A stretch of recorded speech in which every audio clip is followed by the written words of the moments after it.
ನಮಸ್ಕಾರ friends. Nifty ಮತ್ತೊಂದು ದಿನ ಸೈಡ್ ವೇಸ್ ಅಲ್ಲಿ ಟ್ರೇಡ್ ಆಯ್ತು. ನಿನ್ನೆ ದಿನ ಅದು 5th ಮೇ ನಿಫ್ಟಿ 24,450 500 ಲೆವೆಲ್ ಅಲ್ಲಿ ಟ್ರೇಡ್ ಆದ್ರೆ, ಇವತ್ತಿನ ಸೆನ್ಸೆಕ್ಸ್ ಎಕ್ಸ್ಪೈರಿನಲ್ಲಿ ನಿಫ್ಟಿ 24,350 400. ಸೊ ದಿನವೆಲ್ಲ ಅಂದ್ರೆ 10 ಗಂಟೆಯಿಂದ ಆಲ್ಮೋಸ್ಟ್ 3:15 ವರೆಗೆ ಸೈಡ್ ವೇಸ್ ಅಲ್ಲಿ ಟ್ರೇಡ್ ಆಯ್ತು. ಸ್ಟಾರ್ಟಿಂಗ್ ಆಫ್ ದ ಡೇ ಮೊದಲನೇ 45 ನಿಮಿಷ ಬಿಟ್ರೆ ಕೊನೆಯ 15 ನಿಮಿಷದಲ್ಲಿ ಮಾತ್ರನೇ ಸ್ವಲ್ಪ ಬೇರೆಸ್ಟ್ ಮೂಮೆಂಟಮ್ ಇತ್ತು. ದಿನವೆಲ್ಲ ನಿಫ್ಟಿ ಸೈಡ್ ವೇಸ್ ಅಲ್ಲಿ ಹೋಯ್ತು. ಆದ್ರೆ ಬ್ಯಾಂಕ್ ನಿಫ್ಟಿ ಆಗ್ಲಿ, ಸೆಲೆಕ್ಟ್ ಮಿಡ್ ಕ್ಯಾಪ್ ನಿಫ್ಟಿನಲ್ಲಾಗ್ಲಿ ಇವತ್ತಿನ ದಿನ ಸತತವಾದ ಕರೆಕ್ಷನ್ ನಾವು ಮಾರ್ಕೆಟ್ ಅಲ್ಲಿ ನೋಡಿದ್ವಿ. ಸೆನ್ಸೆಕ್ಸ್ ಕೂಡ ನಿಫ್ಟಿ ರೀತಿನೇ ಸೈಡ್ ವೇಸ್ ಅಲ್ಲಿ, ಯಾಕಂದ್ರೆ ಸೆನ್ಸೆಕ್ಸ್ ಅಲ್ಲಿ ಎಕ್ಸ್ಪೈರಿ ಕೂಡ ಇರೋ ಕಾರಣ ಸೆನ್ಸೆಕ್ಸ್ ಕೂಡ ಸೈಡ್ ವೇಸ್ ಅಲ್ಲಿ ಹೋಗಿ end of the day loan ಅಲ್ಲಿ ಬಂದು ಕ್ಲೋಸಿಂಗ್ ನ ಕೊಟ್ಟಿದೆ. ಟೆಕ್ನಿಕಲಿ ನೋಡೋದಾದ್ರೆ ನಿಫ್ಟಿ ಪ್ರೀವಿಯಸ್ ಡೇ ಲೋ ಕೆಳಗಡೆ ಬಂದಿದೆ. ಆದ್ರೆ ಶುಕ್ರವಾರದ ಲೋನ ಸೆನ್ಸೆಕ್ಸ್ ಆಗ್ಲಿ ಅಥವಾ ನಿಫ್ಟಿ ಆಗ್ಲಿ ಇನ್ನು ಬ್ರೇಕ್ ಮಾಡ್ಲಿಲ್ಲ. ಬ್ಯಾಂಕ್ ನಿಫ್ಟಿ ಶುಕ್ರವಾರದ ಲೋ ಅಲ್ದೇನೆ 10 ಡೇ ಮೂವಿಂಗ್ ಆವರೇಜ್ ಕೆಳಗಡೆ ಬಂದು ಕ್ಲೋಸಿಂಗ್ ನ ಕಂಡಿದೆ. ಇನ್ನು ಸೆಲೆಕ್ಟ್ ಮಿಡ್ ಕ್ಯಾಪ್ ನಿಫ್ಟಿ ಇದು ಕೂಡ 10 ಡೇ ಮೂವಿಂಗ್ ಆವರೇಜ್ ಕೆಳಗಡೆ ಬಂದು ಕ್ಲೋಸಿಂಗ್ ನ ಕಂಡಿದೆ.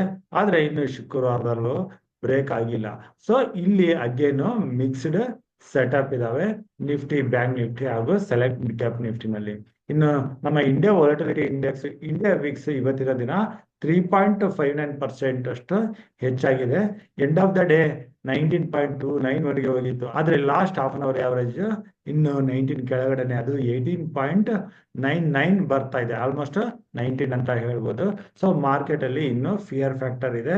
ಇನ್ನು ನಾಳೆ ದಿನ 7th ಮೇ ಬುಧವಾರ India military force mock drill ನ ಪ್ಲಾನ್ ಮಾಡಿದ್ದಾರೆ.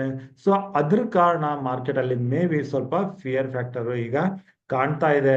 ಇನ್ನು ಇದನ್ನ ಬಿಟ್ರೆ ನಮ್ಮ ಇತರ ಪ್ಯಾರಾಮೀಟರ್ಸ್ ಗಳಲ್ಲಿ ಬ್ರೆಂಟ್ ಕ್ರೂಡ್ ಆಯಿಲ್ $61.69 ಹತ್ರ ನ್ಯೂಟ್ರಲ್ ಆಗೇ ಇದೆ.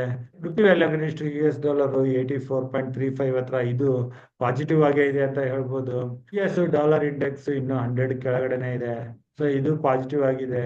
US 10 year ಬಾಂಡ್ yield 4.34 ಹತ್ರ ಇದು ನ್ಯೂಟ್ರಲ್ ಆಗಿದೆ. ನ್ಯೂಟ್ರಲ್ ಟು ಪಾಸಿಟಿವ್ ಆಗಿದೆ ಪ್ಯಾರಾಮೀಟರ್ಸ್.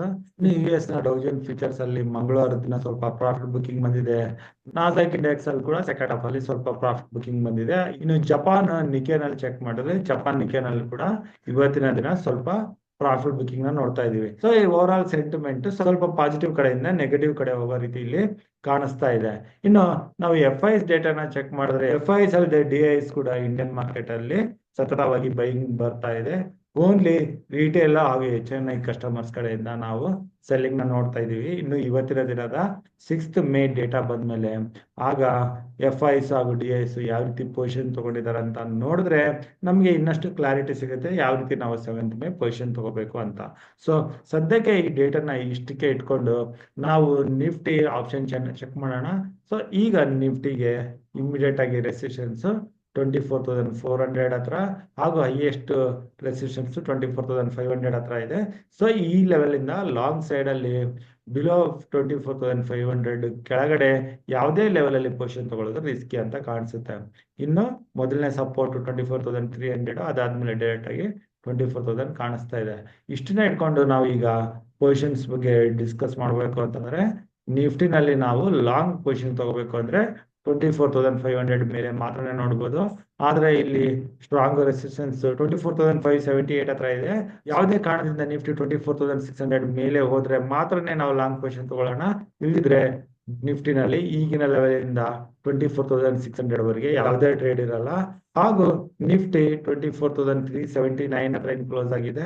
ಅಲ್ಲಿಂದ ಇನ್ನಷ್ಟು ಕರೆಕ್ಷನ್ ಕಂಡು ಇಲ್ಲಿ 10 ಡೇ ಮೂವಿಂಗ್ ಯಾವರೇಜ್ 24,250 ಹತ್ರ ಬರುತ್ತೆ. ಈ 250 ಲೆವೆಲ್ ನ ಬ್ರೇಕ್ ಆದ್ರೆ ಇನ್ನಷ್ಟು ಪುಟ್ ಪೊಸಿಷನ್ಸ್ ತಗೋಬಹುದು. ಇನ್ನು ಬ್ಯಾಂಕ್ ನಿಫ್ಟಿಗೆ ಬಂದ್ರೆ, ಬ್ಯಾಂಕ್ ನಿಫ್ಟಿ 54,800 ನ ಬ್ರೇಕ್ ಆಗ್ತಿದೆ. ಇಲ್ಲಿಂದ ಹೆಚ್ಚಿನ ಕರೆಕ್ಷನ್ ಬಂತು, ಅದಾದ್ಮೇಲೆ ಕನ್ಸಾಲ್ಟೇಷನ್ ಆಗಿ ಎಂಡ್ ಆಫ್ ದ ಡೇ 54,000 ಬಂದಿದೆ. ಇಲ್ಲಿಂದ ಬ್ಯಾಂಕ್ ನಿಫ್ಟಿ ಏನಾದರೂ ಸ್ವಲ್ಪ ರಿವರ್ಸಲ್ ಕಂಡ್ರೆ 54,500 ಹತ್ರ ರೆಸಿಸ್ಟೆನ್ಸ್ ಇರುತ್ತೆ. ಅಲ್ಲಿಂದ ಅಗೇನ್ ಕರೆಕ್ಷನ್ ಕಂಡು ಕೆಳಗಡೆ 53,800 54,000 ಕಡೆ ಬರೋ ಚಾನ್ಸಸ್ ಇರುತ್ತೆ. ಅಥವಾ ಸ್ಟಾರ್ಟಿಂಗ್ ಆಫ್ ದ ಡೇನೆ ಕರೆಕ್ಷನ್ 53,800 ಇಂದ 54,000 ವರೆಗೆ ಬರೋ ಚಾನ್ಸಸ್ ಇರುತ್ತೆ. ಸೊ ಇಲ್ಲಿ ಪುಟ್ ಪೊಸಿಷನ್ ತೊಗೊಳಕ್ಕೆ ನೋಡಬಹುದು. ಸೆಲೆಕ್ಟ್ ಮಿಡ್ ಕ್ಯಾಪ್ ನಿಫ್ಟಿ ಬಂದ್ರೆ ಇಲ್ಲಿ ಕೂಡ ನಾವು 11,950 ಕೆಳಗಡೆ ಮಾತ್ರ ಪುಟ್ ಪೊಸಿಷನ್ ತೊಗೊಳಕ್ಕೆ ನೋಡಬಹುದು. 11,850 ಹತ್ರ ಮೊದಲನೇ ಟಾರ್ಗೆಟ್ 100 ಪಾಯಿಂಟ್ಸ್. ಸೊ ಇದನ್ನು ಬ್ರೇಕ್ ಆದ್ರೆ ಕೆಳಗಡೆ 11,700 ವರೆಗೂ ಬರೋ ಚಾನ್ಸಸ್ ಇರುತ್ತೆ. ಸೊ ಸೆಲೆಕ್ಟ್ ಮಿಡ್ ಕ್ಯಾಪ್ ನಿಫ್ಟಿನಲ್ಲಿ ನಾವು ಸ್ಟ್ರಾಂಗ್ ಪುಟ್ ಪೊಸಿಷನ್ಸ್ ನ 11,950 ಕೆಳಗಡೆ ಮಾತ್ರನೇ ಯೋಚನೆ ಮಾಡಬಹುದು. ಸೊ ಇಲ್ಲಿ ಕೂಡ ನಾವು ಲಾಂಗ್ ಪೊಸಿಷನ್ಸ್ ನ ತಗೋತಾ ಇಲ್ಲ. ಸೊ ನಿಫ್ಟಿ, ಬ್ಯಾಂಕ್ ನಿಫ್ಟಿ ಹಾಗೂ ಸೆಲೆಕ್ಟ್ ಮಿಡ್ ಕ್ಯಾಪ್ ನಿಫ್ಟಿ ಯಾವ್ದ್ರಲ್ಲೂ ನಾವು ಲಾಂಗ್ ಪೊಸಿಷನ್ ತೊಗೊಳಕ್ಕೆ ನೋಡ್ತಾ ಇಲ್ಲ, ಓನ್ಲಿ ಪುಟ್ ಪೊಸಿಷನ್ ತೊಗೊಳಕ್ಕೆ ನೋಡ್ತಾ ಇದೀವಿ. ಅದು ನ್ಯೂಸ್ ಫ್ಲೋ ಇಂದ ನಾವು ಅಗೇನ್ ಲಾಂಗ್ ಪೊಸಿಷನ್ ತಗೊಳಂಗಿದ್ರೆ ಅದನ್ನು ನಾನು ನಮ್ಮ ಟುಡೇಸ್ ಇನ್ವೆಸ್ಟ್ಮೆಂಟ್ ಟೆಲಿಗ್ರಾಮ್ ಗ್ರೂಪ್ ಅಲ್ಲಿ ಅಪ್ಡೇಟ್ ಮಾಡ್ತೀನಿ. ನಿಮ್ಗೆ ಏನಾದ್ರು ಇನ್ನೂ ಡೌಟ್ಸ್ ಇದ್ರೆ ನೀವು ನನಗೆ ಡೈರೆಕ್ಟ್ ಆಗಿ ಕಾಂಟ್ಯಾಕ್ಟ್ ಮಾಡಬಹುದು. ನನ್ನ ನಂಬರ್ 9845852716. ಸೊ ಇಷ್ಟು ಹೇಳ್ತಾ ಇವತ್ತಿನ ವಿಡಿಯೋಗೆ ಮುಗಿಸ್ತಾ ಇದ್ದೀನಿ. ನನ್ನ ಮುಂದಿನ ವಿಡಿಯೋ ಬರೋವರೆಗೂ ನಿಮ್ಗೆ ನನ್ನ ಕಡೆಯಿಂದ ಧನ್ಯವಾದಗಳು. Thank you.